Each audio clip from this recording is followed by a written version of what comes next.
Esta clase va a quedar grabada, así que si alguna no quiere salir, puede apagar su cámara, ¿sí? Les pedía que encendieran la cámara solamente para que nos conozcamos un poquito, para que nos presentemos. Para las que no me conocen, yo soy Agustina, soy terapeuta transpersonal y dentro del enfoque transpersonal utilizo un montón de herramientas para trabajar sobre todo los síntomas físicos, ¿sí?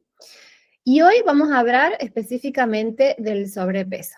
Entonces, quería consultarles si es que habían podido tener contacto con el material, si habían podido leer, si se habían podido sumar al grupo. Cuéntenme si se han podido ir trabajando en estos días. Pueden hablar sin la cámara si quieren, no tengo problema. Yo me sumé al grupo ayer. Bien. Sí, no vi si había material o por lo menos no. Bien, sí, Sí. justamente eso, por eso les pregunto, ¿por qué? Porque a lo largo de este mes de octubre les fui subiendo como algún material en PDF y sobre todo ejercicios de journaling. Para las que no conocen, el journaling es una técnica terapéutica muy efectiva porque a través de la escritura podemos expresar un montón de cosas de las que normalmente no somos conscientes. Entonces, el journaling nos permite como hacer que nuestra mente se organice y tomar conciencia utilizando las preguntas como disparadores, ¿sí? Entonces, lo que traté en esta oportunidad es que podamos abordar el sobrepeso desde una mirada integrativa, ¿sí? No solamente desde el síntoma en el cuerpo, sino también como producto del estrés y también ver cuál es su conexión a nivel, en el nivel de las emociones, ¿no? Entonces, entendiendo que somos, el cuerpo es este tejido vivo entre el puente entre la mente y las emociones y nuestro mundo interior, el cuerpo siempre va a expresar a través del síntoma algo que no está pudiendo expresar de otra manera, ¿sí? Entonces les fui dejando como algunos temas para que vayan leyendo y algunos videitos que fui subiendo en YouTube, y todo eso lo dejé en un aula de Classroom.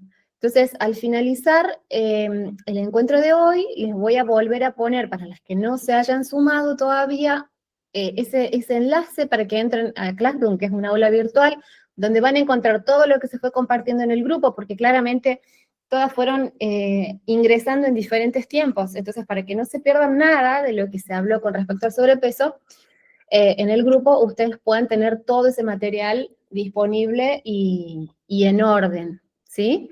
Porque yo iba subiendo los PDFs, pero bueno, la gente se iba sumando a lo largo de los días y esa información se les va perdiendo. Entonces quedó todo condensado en un aula de Classroom, ¿sí?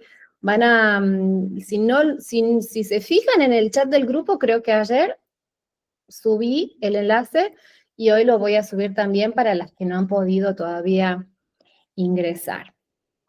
Muy bien, bueno, entonces comencemos con lo que nos convoca, que es hablar un poquito de esto, del síntoma, del sobrepeso como síntoma. Básicamente necesitamos entender que el cuerpo de alguna manera a través del síntoma nos protege, ¿sí? Entonces, hoy vamos a tratar de comprender el sobrepeso desde la biología, desde la emoción y desde la memoria corporal. Porque muchas veces pensamos que nuestro cuerpo cuando gana peso tiene un problema.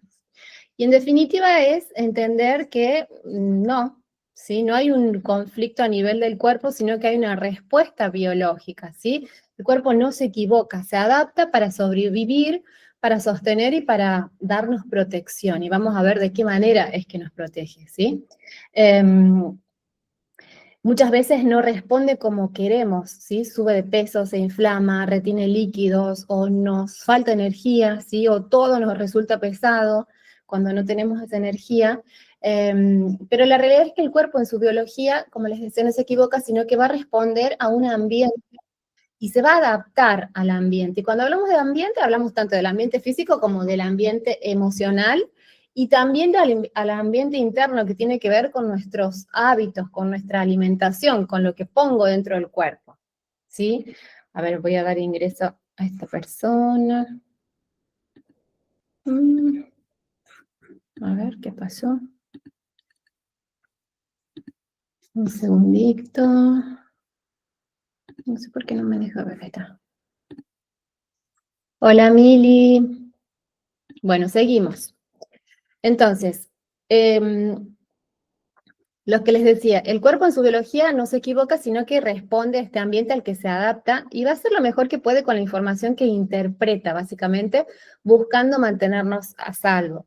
Entonces, cuando algo en nuestra historia personal o en nuestro presente es demasiado intenso, por ejemplo, un duelo, una separación, puedo estar viviendo una crisis económica o una relación que me desregula, el cerebro interpreta esa situación como peligro y va a responder en su lenguaje biológico, activando respuestas que son automáticas, porque su prioridad es sobrevivir a eso que considera peligro, que puede ser real o simbólico. ¿Sí? ¿Qué significa que puede ser real o simbólico? Que el cuerpo, que los síntomas están movidos desde un espacio del cerebro que no es la parte consciente. ¿Sí? Entonces, ya vamos a ver también qué significa esto, qué es lo real y qué es lo simbólico. Entonces, lo real podría ser que un león me persigue en la selva, ¿sí? Y lo simbólico es que estoy a punto de perder el trabajo. No es que por perder el trabajo voy a perder la vida, pero todo lo que se asocia a supervivencia alrededor del trabajo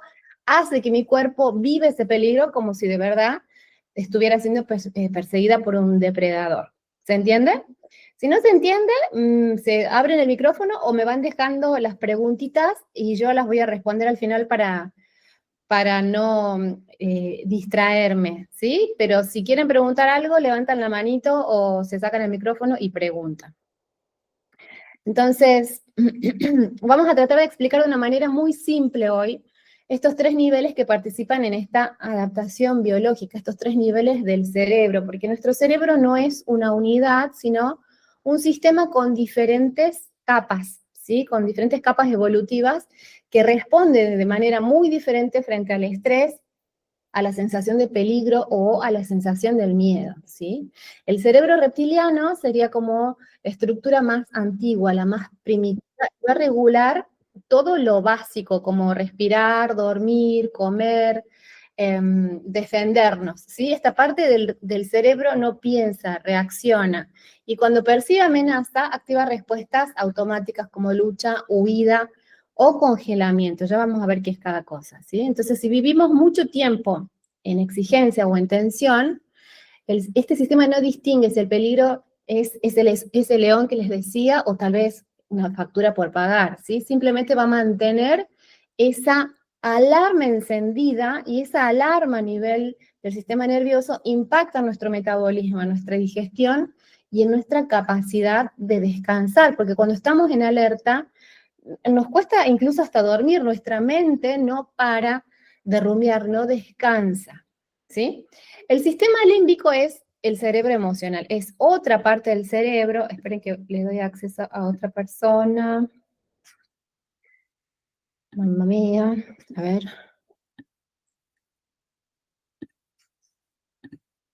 Ahí está. El sistema límbico, como les decía, es otra estructura, está conformada por algunas estructuras muy pequeñitas como son la amígdala, el hipocampo y el hipotálamo, ¿sí? Y esto es lo que está conectado a nuestra memoria emocional. Guarda las memorias emocionales, especialmente las experiencias de peligro o de dolor. Por eso cuando algo se parece o nos recuerda a una experiencia que viví en el pasado, aunque no sea lo mismo lo que estoy viviendo ahora, pero se siente igual, el cuerpo va a activar la misma respuesta de supervivencia, ¿sí? Entonces hoy les voy a dar un montón de ejemplos y quiero que vayan anotando con qué ejemplos se identifican, ¿sí? Porque hoy no vamos a trabajar con preguntas y respuestas porque ya les dejé un montón de trabajo en el aula de Classroom, como les decía, pero sí quiero que vayan tomando en cuenta estos ejemplos para ver con qué se identifican, ¿sí? ¿Qué de esto que vamos a charlar les puede haber pasado a ustedes o les está pasando hoy en día como un activador de estrés, ¿sí? Entonces, cuando les decía que cuando algo se parece a una experiencia pasada, por ejemplo, si de chica me gritaban cuando, no sé, hacía algo mal, cometí algún error, hoy quizás mi cuerpo todavía se tensa cuando alguien me corrige, cuando alguien me hace una crítica constructiva, ¿sí? Aunque racionalmente sepamos que no hay peligro y que no hay nadie que me esté gritando, no hay nadie que me esté agrediendo, mi cuerpo lo mismo responde con tensión, se incomoda muchísimo. Entonces, esa respuesta no viene de la mente lógica, sino de una asociación que hizo el sistema límbico en su momento y que hoy solamente quiere que yo me proteja para evitarme volver a sufrir, así no sea tal la amenaza que tengo al frente. ¿Se entiende? Entonces, la corteza prefrontal es la otra parte del cerebro, que es la parte más consciente y más racional, es la parte más nueva en la evolución humana. Pero acá es donde se genera nuestra narrativa, la historia que me cuento, las películas que me hago, ¿sí? Los pensamientos y las decisiones. Y esta parte es muy importante porque a veces se va a activar aunque sea algo que me estoy imaginando. Me estoy adelantando a una situación y eso mismo, el solo hecho de imaginarme, de adelantarme, genera el mismo estrés a nivel corporal, ¿sí? Esto es como fácil de comprobar cuando vamos al cine y empatizamos con las películas y lloramos y me pongo triste. Yo sé que es una historia, yo sé que es ficción, yo sé que son actores, pero mi memoria emocional se mueve igual. Lo mismo cuando voy a una película de terror, ¿sí? Me asusto igual, aunque yo conscientemente sepa que eso que estoy viendo no es real, ¿sí? Ahí también podemos entender que es real y que es simbólico, ¿sí? Entonces, cuando yo intento trabajar a nivel mental, o hago terapia, o voy a conversar con alguien, yo me puedo decir muchas cosas, ¿no? Yo me puedo decir que estoy bien, que esto ya pasó, que esto no debería afectarme tanto. Sin embargo, esta parte, la corteza prefrontal, no puede apagar sola la alarma del sistema límbico. Por eso no alcanza con entender los conflictos, sino que yo necesito volver a recuperar esa sensación de seguridad en el cuerpo, ¿sí? Porque no es que el cuerpo lo tiene que creer, lo tengo que sentir. Y cuando mi sistema límbico está procesando emociones, normalmente esta parte racional del cerebro se apaga. Entonces lo que yo estoy sintiendo es el estrés que me trae esa emoción. Por eso, aunque yo sepa que no es tan grave o que no debería sentirme así, no puedo gestionar esa emoción. ¿Se entiende? ¿Alguien más está por entrar? A ver. Bueno, ya va a ser la última, porque si no, interrumpimos a cada rato.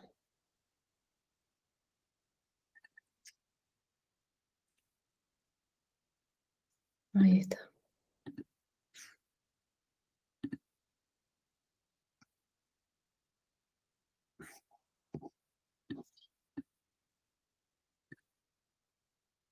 Bien. Creo que ya ingresaron todos. Yo le pongo a admitir a todos, pero parece que me pide que los ingrese una por una, por eso me demoro, perdón. Bueno.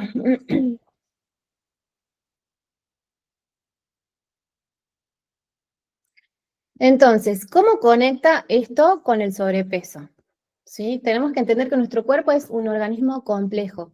Responde a cómo se siente, como les decía recién, ¿no? No a lo que pensamos o a lo que sabemos, ¿sí?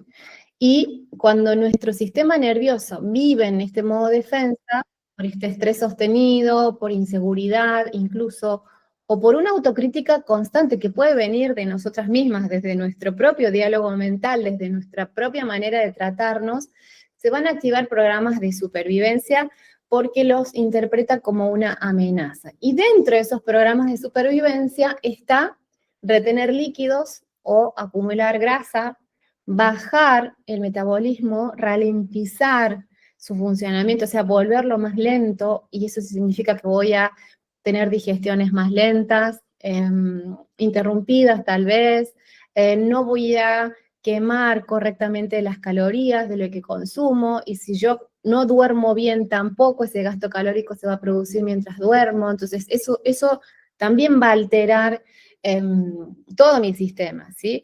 Va a buscar alimentos para calmarse, como el azúcar, la harina, la grasa, porque estos alimentos, y específicamente los procesados que están diseñados para eso, son altamente adictivos para ciertas estructuras de nuestro cerebro que estimulan básicamente la producción de dopamina, ¿sí? Pero no las quiero aburrir con tanto dato biológico, pero es importante que entiendan el mecanismo y cómo funciona, porque si no, nos enfocamos en lo que de verdad no nos está ayudando, ¿sí? Porque estoy segura que si llegaron hasta acá, todas ya probaron con cambiar la alimentación, con cambiar las rutinas de entrenamiento, y aún así nos cuesta perder peso, o lo pierdo pero después lo recupero, o tal vez no es muy grande el sobrepeso que tengo, pero no estoy conforme con mi imagen corporal y siempre estoy queriendo mejorar y siempre estoy queriendo cambiar algo, alguna parte de mí, ¿sí?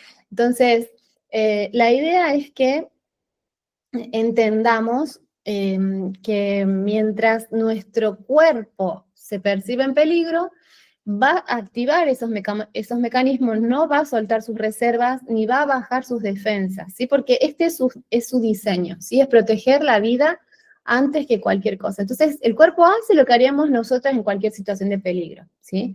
Me voy a enfocar en lo que es urgente, ¿sí? No va a seguir nuestras necesidades estéticas. Entonces, la idea es que aprendamos hoy a conocer cómo se integran estos tres niveles de nuestra biología, porque, como les decía, para sanar no es suficiente con cambiar nuestra narrativa mental, que sí es muy importante, y para eso trabajamos mucho a nivel de nuestras creencias limitantes y a nivel mental, ¿no? Pero si no logramos encontrar coherencia o alinear el relato a lo que me digo con la sensación corporal y la emoción profunda, no va a haber cambios reales, ¿sí? Por eso tampoco es suficiente hacer esos cambios conductuales en la dieta o en el ejercicio, exigiéndonos desde los hábitos, porque también, aunque son fundamentales estos cambios, por sí solo no voy a tener, claramente no voy a tener salud sin una alimentación saludable y desde el sedentarismo o desde los excesos con la actividad física. Pero por sí solo estos cambios aislados no son suficientes, ¿sí?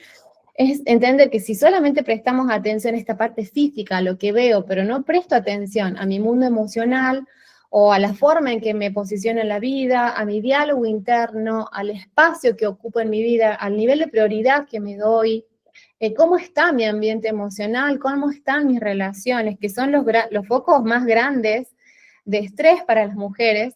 Por más que tengamos unos hábitos impecables, no vamos a ver cambios sostenibles en el tiempo, al menos, ¿sí? Entonces, para poder lidiar con el estrés de la vida, que va a continuar, porque todos estamos pasando siempre de situaciones desafiantes, y cuando termina una situación o resuelvo algo, se desordena otra cosa, ¿verdad? Entonces, la vida es así, está en constante cambio, no vamos a evitar los conflictos, ni podemos muchas veces manejar el ritmo de lo que nos pasa, y a veces sí nos pasan una tras de otra y sentimos esta necesidad o esta sensación de que es demasiado, ¿no? Y para eso necesitamos aprender a regular nuestro sistema nervioso.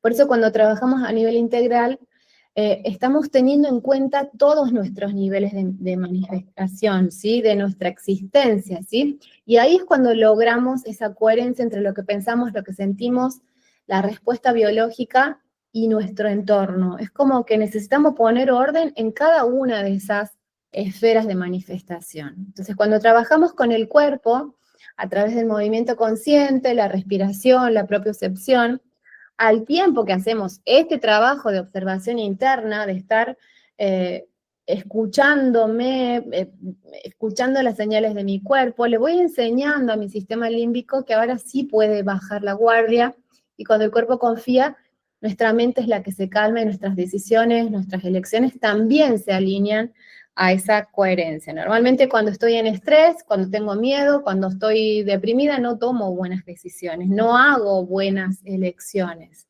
Entonces, ¿qué es esa coherencia interna? Que es la que finalmente va a soltar el estado de alerta del sistema nervioso. Es alinear lo que pienso con lo que siento y lo que hago, ¿sí? Y cuando yo estoy en esa coherencia, el cuerpo ya no necesita protegerse porque se siente seguro, ¿sí? En este caso, ya no tiene necesidad de ganar peso, de guardar esa reserva o de manifestarse a través de cualquier otro síntoma porque esto claramente funciona para los síntomas en general, solamente que hoy estamos hablando específicamente del sobrepeso, ¿sí? Tenemos que entender que el cuerpo, a través del síntoma, lo que hace es expresar una información inconsciente y nuestra tarea es traerla a la conciencia. ¿Por qué? Porque el síntoma aparece para equilibrar algo que emocionalmente quedó descompensado, atascado, interrumpido, ¿sí? Entonces, por ejemplo, si en nuestra infancia sentimos que no había contención emocional, ¿sí? Porque había, no sé, una mamá o un papá ausentes o distantes, o en otra historia, porque tenían muchos conflictos entre sí, entonces no nos prestaban mucha atención, o una familia que no supo contener mi mundo emocional, o sea, porque ni siquiera podía con lo suyo, ¿sí? De adultas, nuestro cuerpo puede intentar fabricar esa contención a través del peso. Entonces, acá entra el papel del tejido adiposo, porque el tejido adiposo cumple simbólicamente esa función, es una protección como desde adentro, cuando nadie lo hace desde afuera, ¿sí? Por eso no nos preguntamos el por qué subimos de peso, por qué engordamos, sino para qué mi cuerpo necesita hacerlo, porque detrás del síntoma hay un intento de autorregulación emocional. Nuestro cuerpo solamente está tratando de resolver a su manera y en su lenguaje algo que la mente no puede resolver de manera consciente, o alguna decisión, un límite que no puedo poner, o una decisión que no puedo tomar. Entonces, muchos de estos síntomas se programan en la infancia, aunque se expresen en la vida adulta. Y a veces, cuando hablamos de problemas con el peso desde muy pequeñitas, también hay memorias transgeneracionales que se activan porque nuestra biología, nuestro ADN es heredado, ¿sí? No nos pertenece, lo tomo como viene con todas las respuestas de supervivencia ya incluidas, ya cargadas. ¿Sí? Ya lo voy a explicar a esto un poquito más adelante, no me quiero saltear. Entonces, cuando nuestra biología, en síntesis, cuando nuestra biología interpreta una situación como una amenaza, que puede ser real o simbólica, va a responder con la función que tiene disponible, ¿sí? Les daba recién ese ejemplo de la desprotección en la infancia, pero pensemos en una persona que vivió abusos físicos, sexuales, o situaciones invasivas con su cuerpo, ¿sí? Puede desarrollar un conflicto de protección. Esto significa que el cuerpo necesita fabricarse como una especie de armadura simbólica para protegerse. Y la grasa básicamente va a cumplir ese papel, porque la grasa a nivel biológico es un tejido que protege nuestras vísceras, que es lo vital para nuestro organismo, ¿sí? Pensemos que las respuestas biológicas, las respuestas celulares, se aplican tanto a los animales como a las plantas, todos los organismos celulares. Entonces, cuando vemos estos animales como los osos, que tienen una capa grasa muy pronunciada, es porque justamente se van a enfrentar a un depredador de su mismo tamaño, ¿sí? Entonces, la grasa lo que hace es que cuando se enfrentan en una lucha cuerpo a cuerpo, no se desgarren los órganos internos, está protegiendo lo que es vital para el cuerpo, la grasa, entre otras funciones, porque el tejido endocrino el tejido adiposo, además de su función endocrina, tiene esta función protectiva, ¿sí? Protege los órganos vitales, amortigua los impactos, pero también es un aislante térmico, mantiene una temperatura corporal estable, almacena energía en forma de triglicéridos que se liberan cuando hay un déficit calórico. Por eso es que cuando como poco empiezo a consumir esa grasa, ¿sí? Pero muchas veces, a pesar de comer poco, esa grasa no se consume porque estoy en estado de alerta y mi metabolismo está desregulado, ¿sí? Mi cuerpo está guardando la grasa en modo de reserva porque entiende que tiene que sobrevivir. Entonces, la grasa es lo que ha sostenido evolutivamente la vida en periodos de escasez de nutrientes, de enfermedad o de estrés prolongado también. Pensemos que este diseño es arcaico, es antiguo, viene desde nuestros ancestros, desde el hombre primitivo. Y el hombre primitivo no tenía una vida tan cómoda como la que tenemos ahora, ¿no? Y se enfrentaba a depredadores reales. Entonces, para comer teníamos que salir a cazar y normalmente no se comía todos los días ni a cada rato. Lo mismo pasaba con el agua. Por eso el cuerpo tiene esta capacidad de, cuando percibe esta escasez, guardar esas reservas, ¿sí? Entonces, muchas veces las dietas son contraproducentes y los entrenamientos muy agotadores también, porque eso lo que hace es activar los niveles del cortisol. Les dejé en el aula algo muy completo acerca del cortisol para que lo entiendan bien y no me quiero detener mucho en lo que ya está ahí. La idea de hoy es como integrar todos esos temas, pero bueno, quiero que se queden con esta idea, que en estos contextos de amenaza o de inseguridad, que en nuestro caso es emocional, porque nuestro depredador no es un animal, sino que es algo simbólico, estoy en peligro cuando vivo una separación, cuando tengo una ruptura, cuando estoy en cualquier tipo de crisis, ahí nuestro cuerpo va a priorizar la supervivencia, ¿sí? No nuestras necesidades estéticas, como les decía. Por eso es que el cerebro puede interpretar que frente a esta desprotección que siento en esta relación, puede venir un periodo de peligro, ¿sí? Y necesito reservas, porque me voy a quedar sola, porque me voy a quedar desprotegida, ¿sí? Entonces, también hay una relación entre el tejido adiposo y el cortisol, ¿sí? Y acá el vínculo es el estrés. Y como les decía, el estrés puede ser activado en una relación conflictiva o también yo misma, con mi propia superexigencia, me pongo en situaciones de estrés, me sobreexijo, no descanso. Estoy atendiendo como muchos frentes al mismo tiempo, ¿no? Somos como multitasking las mujeres, es algo que nos pasa todo el tiempo. Tengo mi atención puesta allá afuera y no tanto en lo que yo necesito, en lo que mi cuerpo necesita, en descansar, en comer, en alimentarme o en darme espacios. Entonces, cuando estoy cansada, normalmente me tomo un café y eso produce más para estimularme, pero no es una energía real, sino que eso me va a generar más estrés todavía, ¿sí? Entonces pensemos que el cortisol es la principal hormona del estrés y que tiene también un montón de funciones protectoras. No es que el cortisol es algo malo, ¿sí? Pero moviliza la glucosa, regula la inflamación en el cuerpo, ajusta la presión arterial y también modula el sistema inmunitario, ¿sí? Pero cuando el estrés se vuelve crónico, el exceso de cortisol genera un círculo biológico. Y acá es importante prestar atención. ¿Por qué engordamos cuando estamos estresadas? Porque primero aumenta el apetito, especialmente por azúcares y grasas, porque está interpretando que necesita energía rápida, entonces va a buscar proveerse de energía allá afuera y después la va a acumular, ¿sí?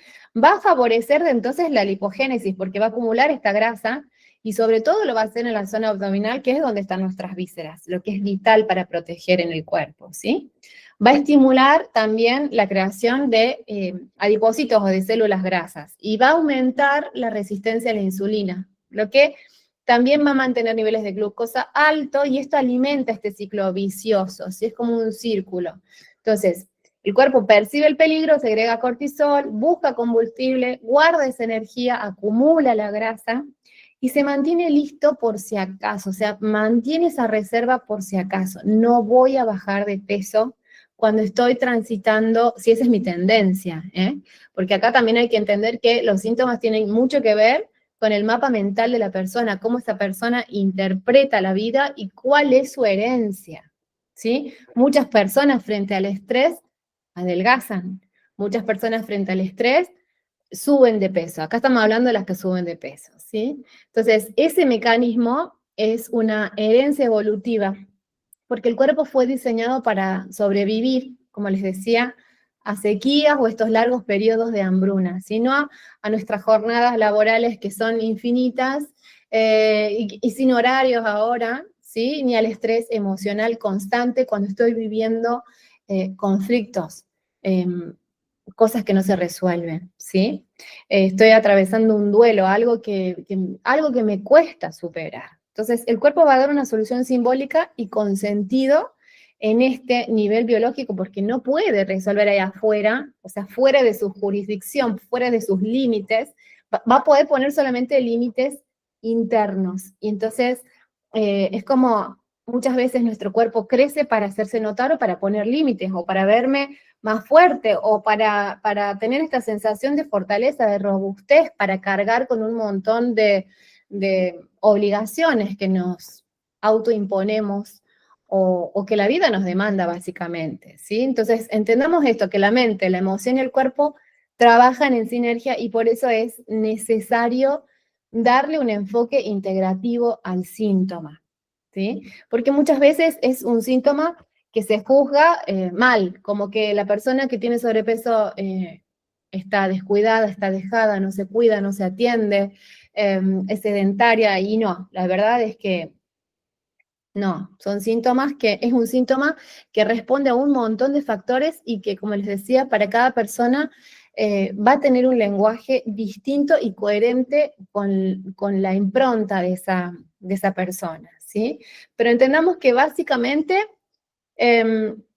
el lenguaje biológico del sobrepeso expresa emociones o sensaciones reprimidas o no gestionadas en su momento, ¿sí? Pueden venir de la infancia, pero también pueden ser del momento presente, ¿sí? Puede ser una estrategia inconsciente de protección frente a una vivencia de inseguridad, de soledad, de desvalorización, de abuso, ¿sí? Porque también es como que el cuerpo intenta esconderse detrás de la grasa, ¿sí? Un programa heredado o aprendido a nivel transgeneracional. Y en este punto me voy a detener un ratito porque esto es algo muy importante y que en las sesiones lo abordamos a través del análisis transgeneracional, porque es entender que así como nuestro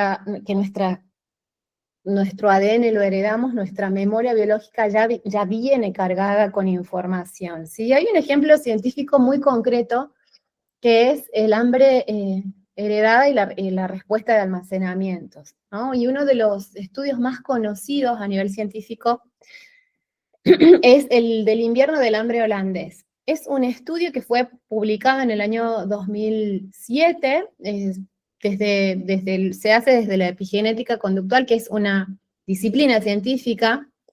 Se los voy a explicar rápidamente porque es interesante, pero durante el invierno entre el 44 y el 45, a finales de la Guerra Mundial, muchas embarazadas en los Países Bajos sufrieron desnutrición severa, ¿sí? Entonces fueron en estos últimos meses de la Segunda Guerra Mundial que hubo una hambruna masiva porque fue provocada por un conjunto de factores políticos y de la guerra, ¿sí? Hubo un bloqueo nazi, se bloqueó el transporte de alimentos y de combustible, el invierno en esa zona fue extremadamente frío y en ese momento fue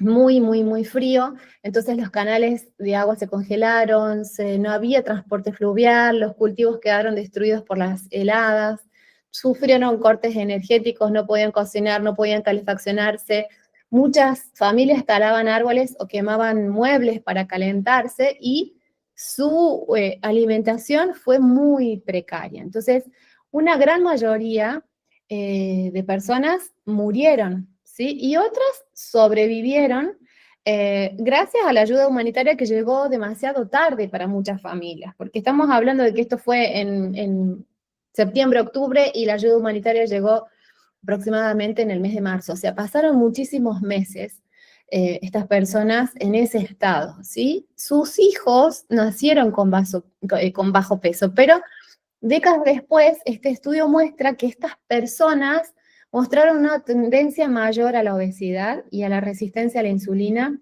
y a padecer enfermedades metabólicas en comparación con estas personas que no habían sido expuestas al hambre prenatal. Entonces, la conclusión a la que se llega a nivel científico es que el cuerpo de esos hijos pero también el de sus nietos, conservó esta memoria epigenética de escasez. Y su metabolismo aprendió a ahorrar energía, a retener, a almacenar grasa por si volvía esa falta, ¿sí? Entonces, este fenómeno biológico se asocia con modificaciones epigenéticas, o sea, es como el entorno influye en la memoria celular, ¿sí?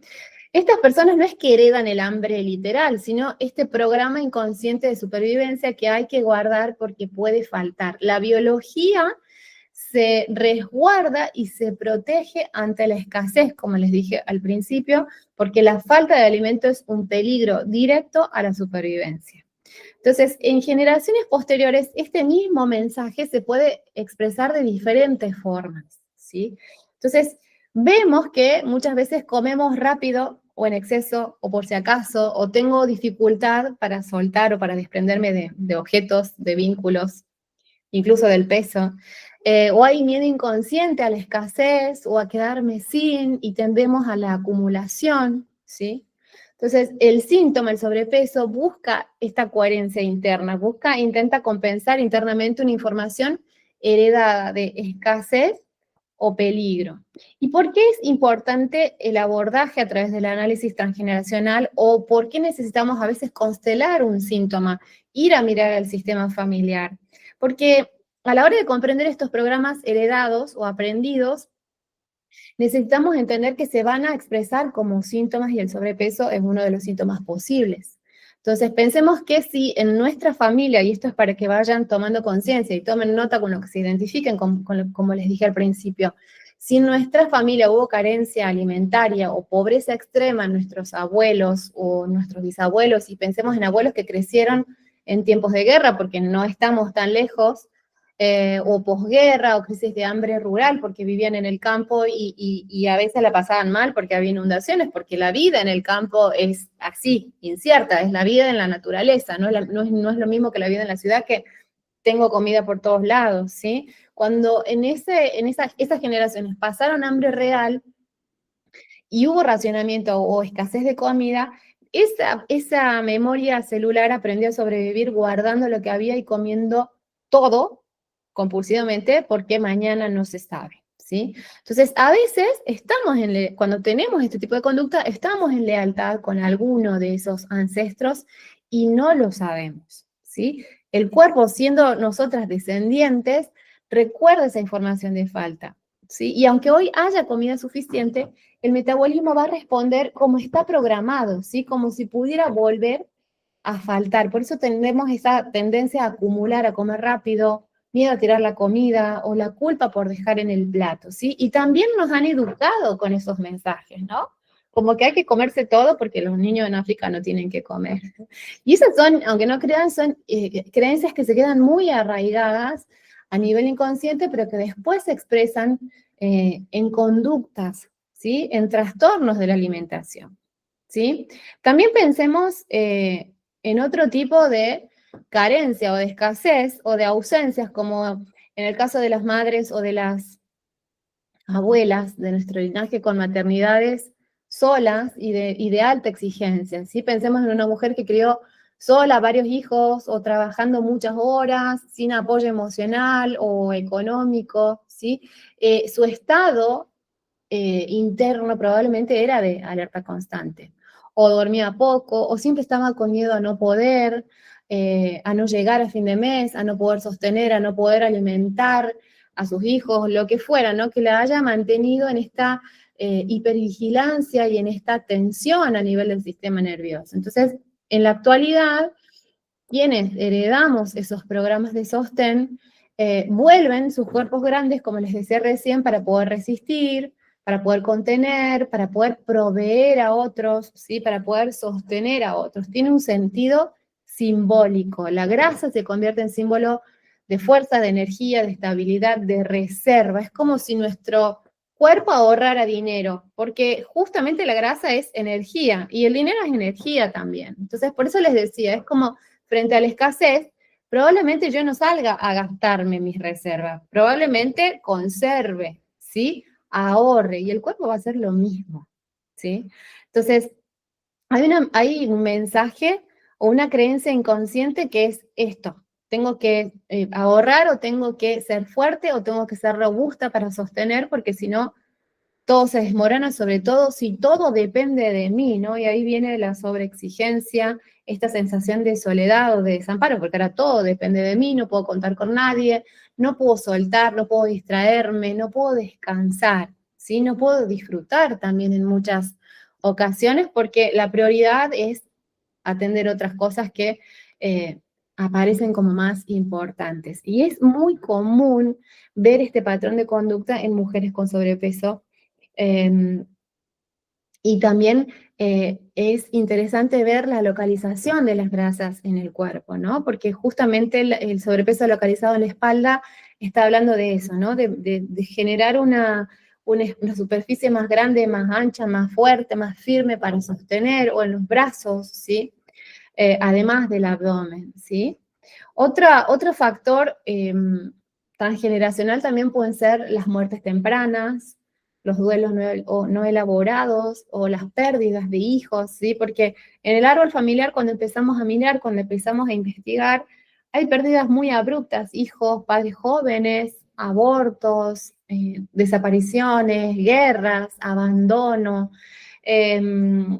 Muchas veces nadie habla de eso, y se sigue adelante sin elaborar el duelo, porque es como que si lo que no pongo en palabras no existe, pero en definitiva no lo hablo, no lo expreso, pero esa memoria, ese dolor, ese duelo está congelado en el cuerpo.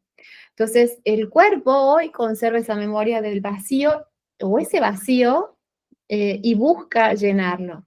Y muchas veces esa búsqueda se expresa como ansiedad, hambre constante, eh, incluso sobrepeso simbólico, ¿no? En el sentido de llenar un hueco, ¿sí? Entonces, eh, a nivel inconsciente hay una creencia que es que cuando siento un vacío necesito llenarlo, satisfacerlo, saciarlo. Y la sensación de plenitud, que es lo contrario al vacío, muchas veces la hemos sentido o la hemos conseguido a través de esa sensación cuando nos llenamos de comida, ¿no? Incluso cuando comemos decimos estoy satisfecha. Entonces hay una analogía y hay un simbolismo, y muchas veces el hambre se transforma en este hambre emocional, ¿sí? También les he dejado en el aula un PDF con respecto al hambre emocional y algunos ejercicios. Así que hoy no me voy a detener en eso porque ya tienen información sobre eso, ¿sí? Y por último, también es importante esto, ver si en nuestra historia familiar hay historias de migraciones, de desarraigo o de pérdida de territorio, ¿sí? Familias que emigraron por necesidad, que perdieron su casa, no sé, que tuvieron que llegar a un país con otro idioma, que perdieron sus raíces, sus espacios de pertenencia. Entonces, el cuerpo de esos ancestros vive esa sensación de no tener a dónde estar, ¿sí? De estar fuera del lugar. Y la traducción biológica a veces puede ser que el cuerpo cree su territorio simbólico a través de su volumen, ¿sí? Entonces, el sobrepeso es como una forma de ocupar espacio, de encontrar y ocupar un lugar, un territorio, ¿sí? Eso también es muy usual, y son lealtades inconscientes que se expresan hasta 5 generaciones, chicas. Entonces, parece que pasó hace un montón, pero esa memoria biológica la heredamos, ¿sí? Y cuando yo en algún momento siento alguna emoción parecida, recuerden lo que dije al principio, que el cuerpo recuerda algo que ya sucedió, aunque no me haya sucedido a mí, está en mi memoria biológica, en mi memoria celular, va a desencadenar una respuesta acorde, simbólica, para resolver esa sensación o elaborar esa sensación, ¿sí? Y por último, no me quiero olvidar de esto porque es re importante, son las memorias de abuso o las memorias de humillación alrededor del cuerpo. Y esto es muy común en la historia de las mujeres porque muchas madres, muchas abuelas, fueron sometidas a control, a críticas, a abusos corporales, sexuales, a vergüenza corporal, ¿sí? Sobre todo por ser atractivas, ¿sí?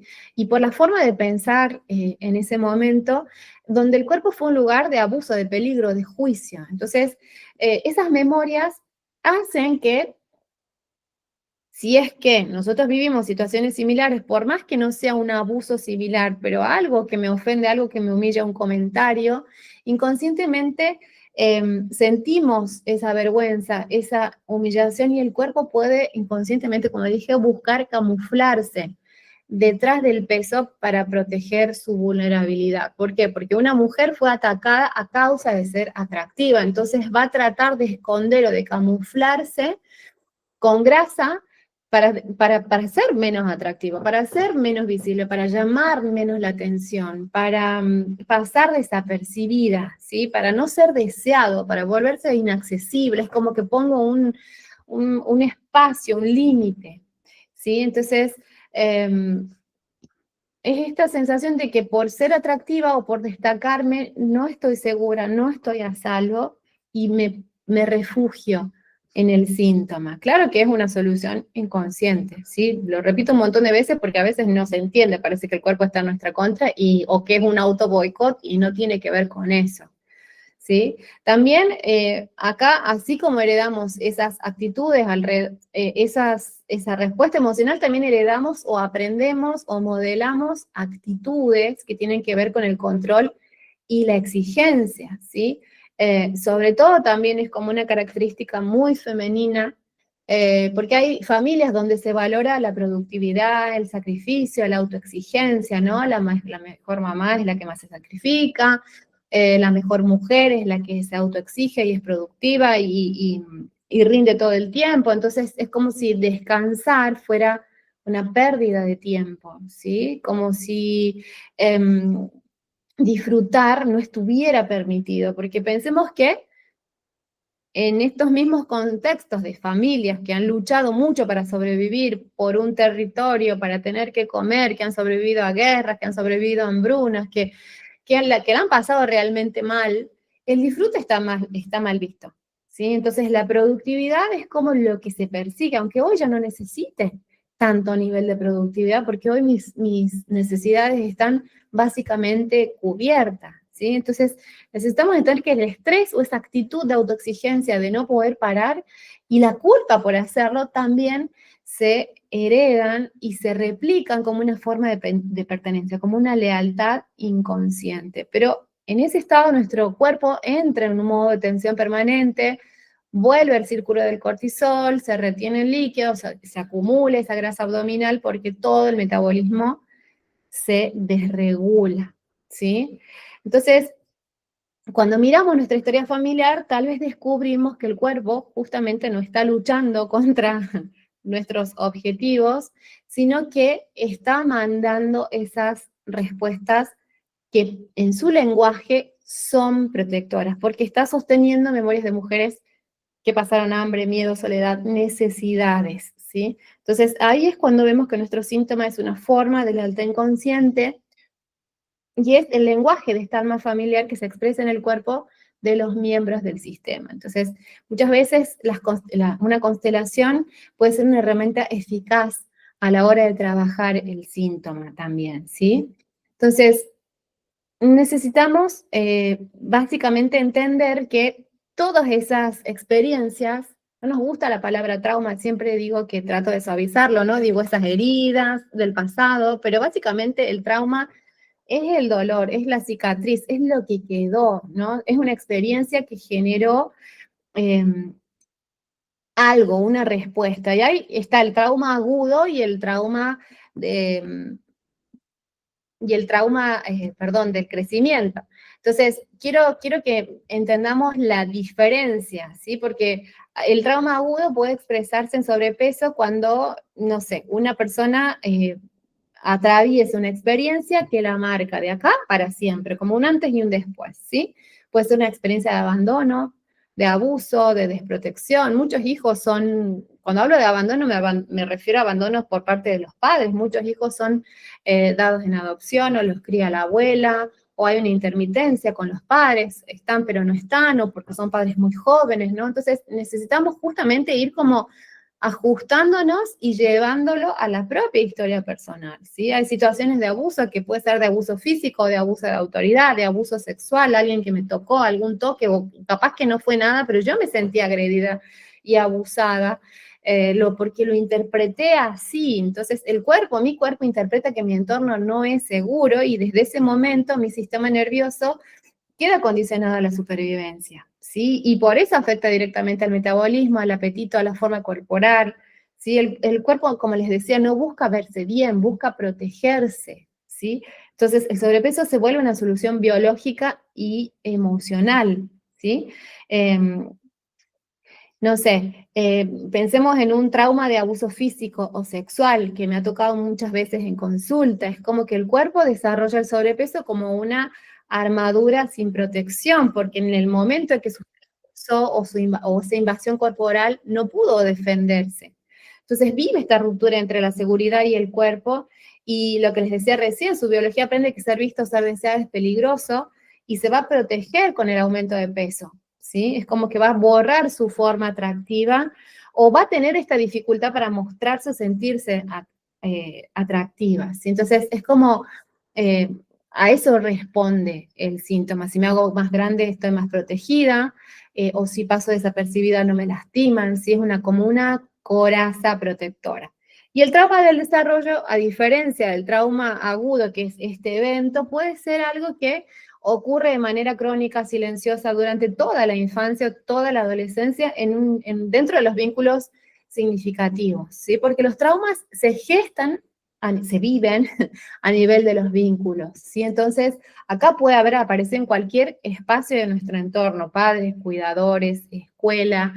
No se trata necesariamente de lo que pasó, que podría hoy no verse tan grave, sino de lo que no pasó, ¿sí? De lo que no tuve, de lo que me faltó.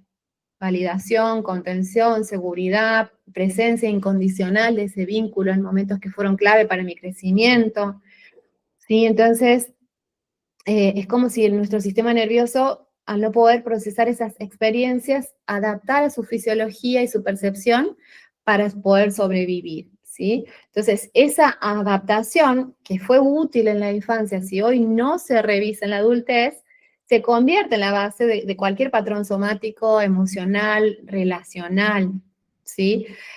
No sé, pensemos en cuando somos niñas, ¿no? Una mujer que de niña fue criticada o avergonzada o sufrió bullying o se sintió rechazada, ¿sí?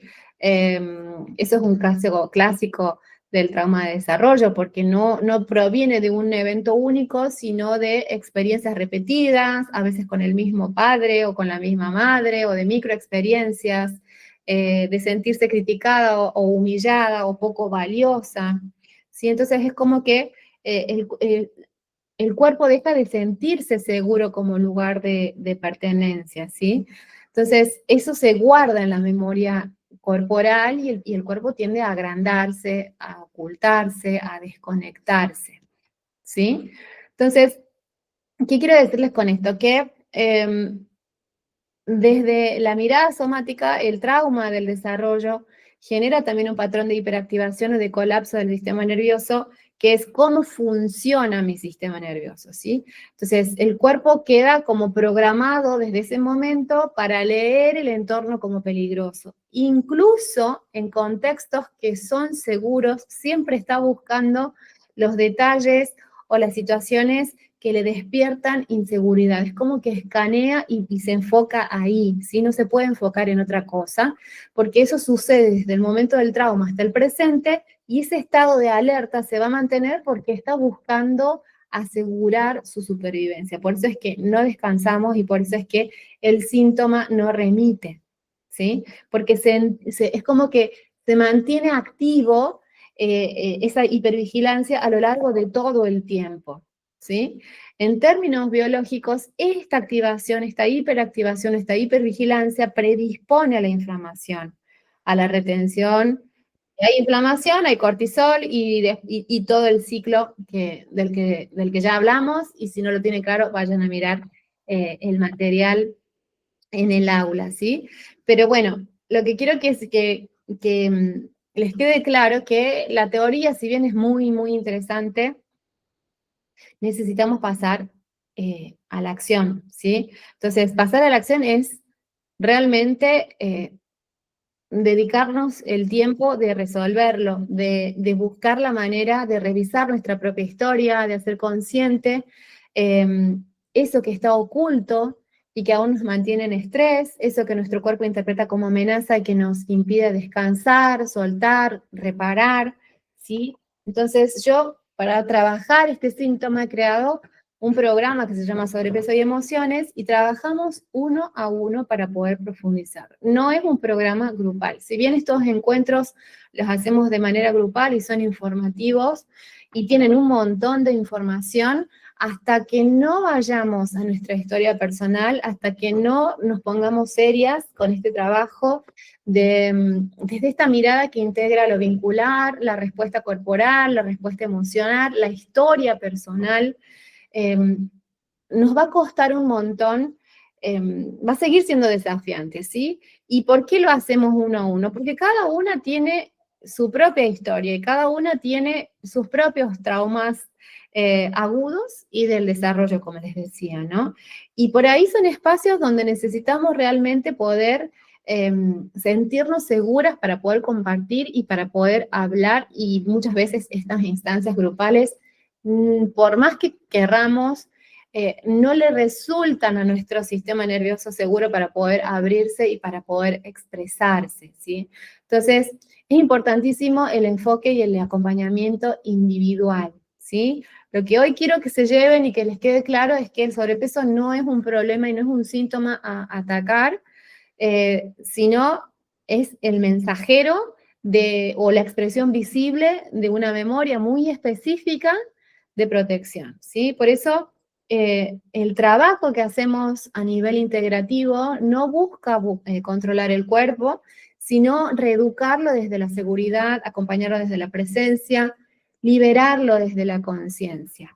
Y porque yo muchas veces dentro del trabajo integrativo, aunque sí reconocemos y trabajamos con los hábitos saludables, no hacemos tanto hincapié en eso porque muchas veces cuando trabajo con dietas o con entrenamientos que no me gustan porque no he encontrado una forma de movimiento que me resulte placentera, lo que voy a hacer es sumarle más estrés a la persona.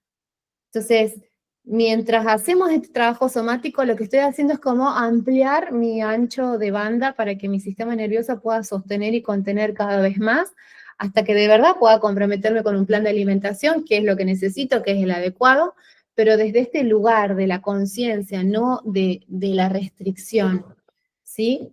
Entendamos de una vez por todas que si yo restringo nutrientes, lo que voy a conseguir en el cuerpo es, en ese momento voy a bajar de peso, pero lo que voy a conseguir probablemente en el futuro eh, es este efecto rebote, porque de nuevo el cuerpo se persigue en escasez, entonces su tendencia natural va a ser de nuevo acumular reservas, ¿sí?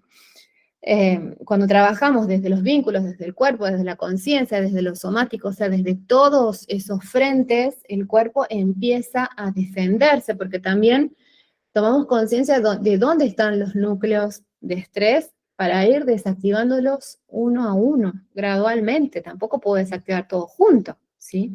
Pero lo que necesitamos es esto, recuperar esta coherencia. Y no la voy a recuperar cuando tengo un diálogo mental, siento diferente, pienso diferente y actúo eh, distinto, ¿no? Esto que justamente a lo que el estrés nos lleva a desconectarnos de nuestra verdadera necesidad para cumplir con todo lo que tengo que hacer, pero muchas veces voy dejando para después lo importante por ir resolviendo lo urgente, ¿sí?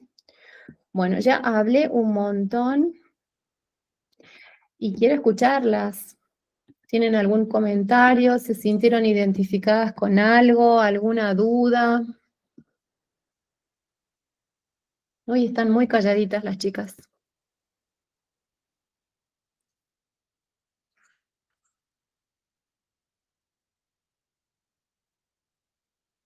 Bueno, no me han dejado mensajes. ¿Quieren dejar algún mensajito? ¿Con qué se van? ¿Qué se llevan? ¿Si entendieron algo?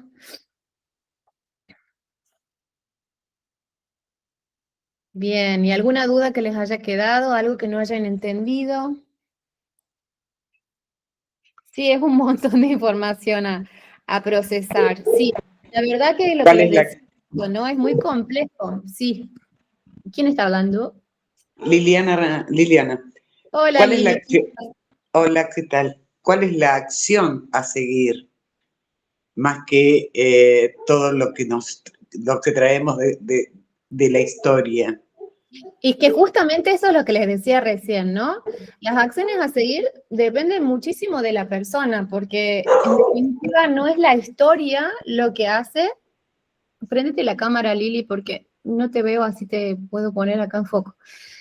Muchas veces no es lo que, el trauma no lo representa lo que pasó, sino, hola hermosa, sino cómo yo lo interpreté, cómo yo lo viví. Pensemos que en una misma familia, con problemas, como todas las familias, con ausencias, con más o menos conflictos, eh, todos los hermanos vivimos el mismo ambiente emocional, pero no todos los hermanos los resolvemos de la misma manera, no todos los hermanos desarrollamos los mismos síntomas, ¿no?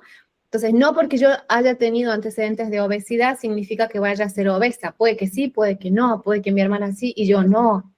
La respuesta somática es totalmente auténtica, es individual. Por eso les decía que el proceso de acompañamiento tiene que ser uno a uno, porque necesitamos realmente profundizar en nuestra propia biografía, en mi propia mirada, en mi propio mapa del mundo.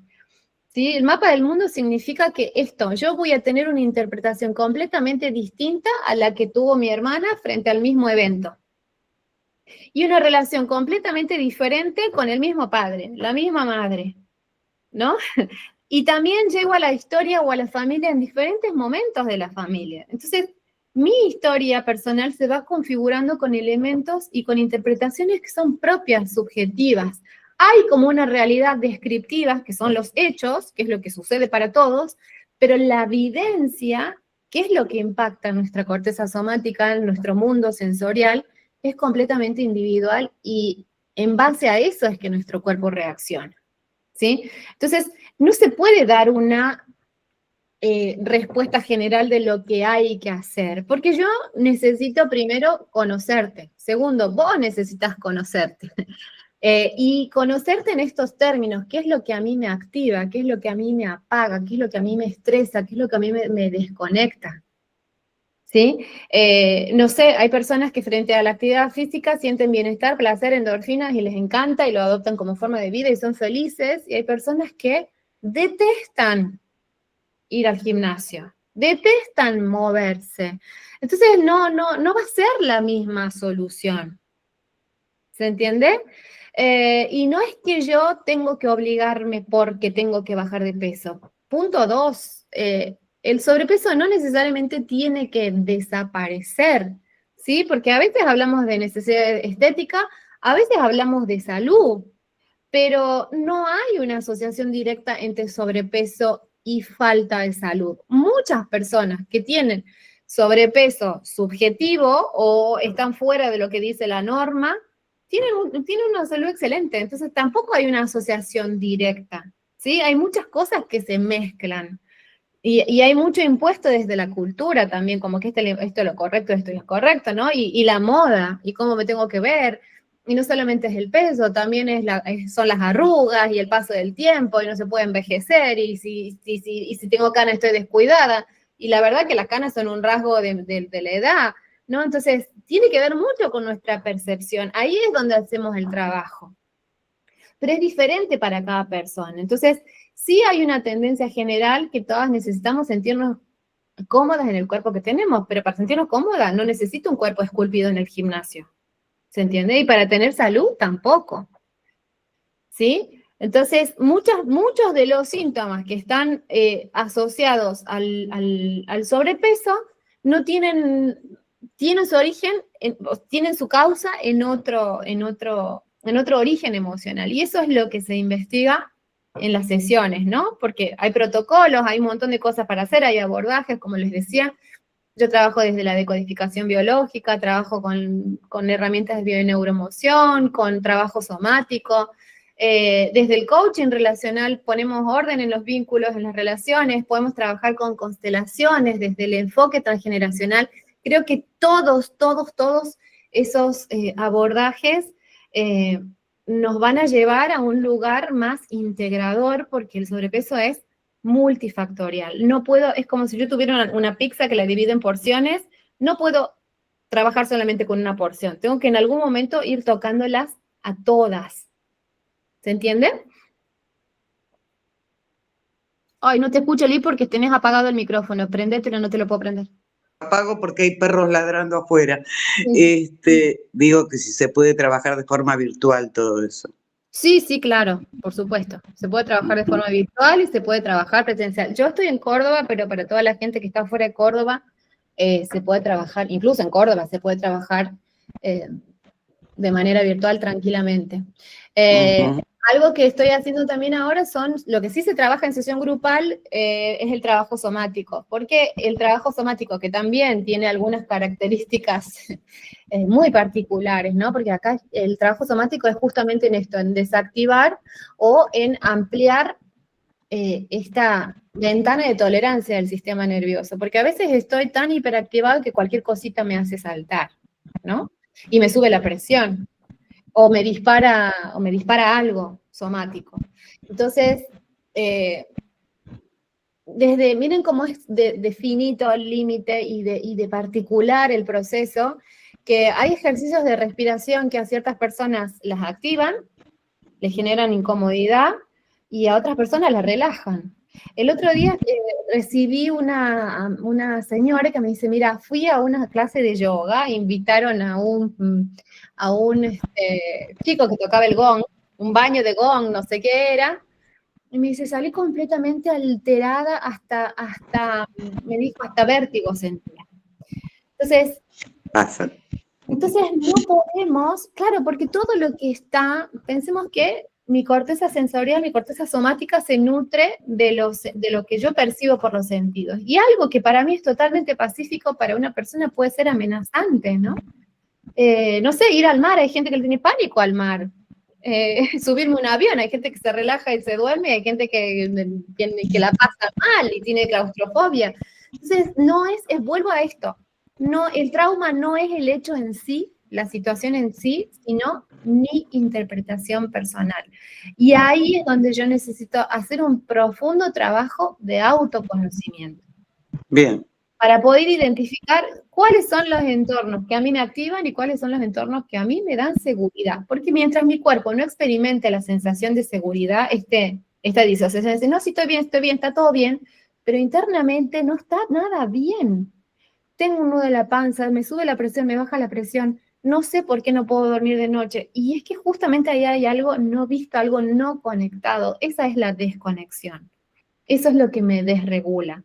Y esa desconexión también es una estrategia de supervivencia del cuerpo, porque el cuerpo está diciendo, no puedo lidiar con esto, no ahora. Porque muchas veces el origen de esa desconexión es a los 4, 5, 6 años, donde no tengo recursos. Lo que pasa es que después el tiempo pasó, yo no lo revisé, y esa memoria queda activa a nivel del cuerpo, como una respuesta. ¿Se entiende, Lili? Entonces, el enfoque... Sí, el enfoque sí, entendí. Gracias. De nada, hermosa. Gracias por la pregunta, porque eso aclara mucho para muchas personas. Bien. Cierro video, porque Dale, tranquila. Bueno, chicas, si no hay ninguna consulta más, si no hay ningún comentario más, no les robo más su tiempo. Como les dije al principio, va a quedar todo en el grupito de WhatsApp. Yo siempre les recomiendo que permanezcan dentro del grupo porque todos los meses estamos trabajando como diferentes temas. El mes pasado trabajamos como sobre los límites, cómo aprender a poner límites. Este mes le tocó al sobrepeso y vamos a ver qué es lo que trabajamos en noviembre. Probablemente sigamos un poquito más trabajando el síntoma o la relación con el cuerpo desde esta desprogramación también cultural que necesitamos hacer, ¿no? Que es lo que le decía Liliana, muchas veces yo creo que mi cuerpo se tiene que ver de alguna manera específica, pero mi cuerpo es lo que es, y siempre puedo mejorar dentro de los parámetros que sean posibles para mí, de lo amoroso, de lo respetuoso, aunque no consiga ese modelo ideal, ¿no? Porque mi cuerpo no tiene que ser como el cuerpo de otra persona, sino que yo puedo despertar toda esa potencialidad y mi belleza siendo yo, siendo auténtica, sin necesidad de ser como alguien o de perseguir una imagen ideal. Y ahí hay como mucha creencia metida desde la cultura y desde un sistema que constantemente nos está intentando vender soluciones a problemas que no tenemos. Pero bueno, no me extiendo más, les dejo un beso enorme, quedamos en contacto por el grupito de WhatsApp, y cualquier duda, cualquier inquietud, cualquier pregunta, el grupo de WhatsApp está cerrado para que no se haga un choclo enorme, pero sí pueden agendar mi número y me mandan un WhatsApp privado, que siempre leo los mensajes y a medida que puedo voy contestando ahí en el grupo si veo que puede ser interesante para todas. Bueno, chicas, muchísimas gracias. Un abrazo. Gracias. Un placer. Gracias. Muchas gracias.